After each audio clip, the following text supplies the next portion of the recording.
Well, somebody stepped on their crank. Let me preface this by saying that this isn't a disease that's unique to the South African National Defense Force. We have plenty of American generals who step on their crank and overstep their bounds and wander into the political field. Very dangerous place to be.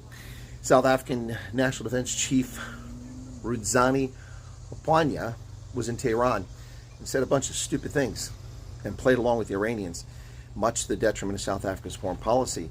Now he's being rebuked by the defense minister, the defense ministry, by the international relations minister. Ronnie Lamol and Minister 30% Enzi Mosheka are not happy with this general who's rogue and out of control on a visit to Iran. The Democratic Alliance is calling for him to be court-martialed. Well, quite frankly, serious consequences need to come for this action because it's beyond the pale.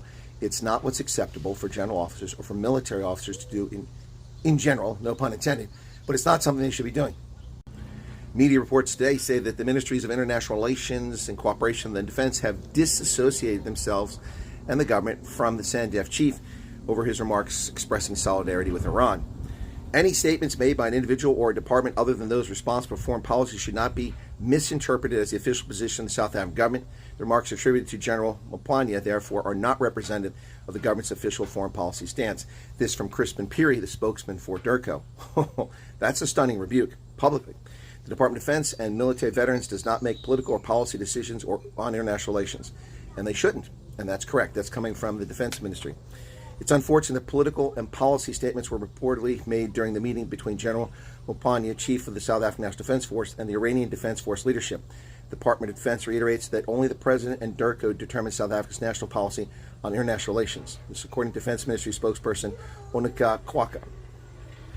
And Kwaka added that when the general comes back, Minister Mosheka will be having a conversation with him.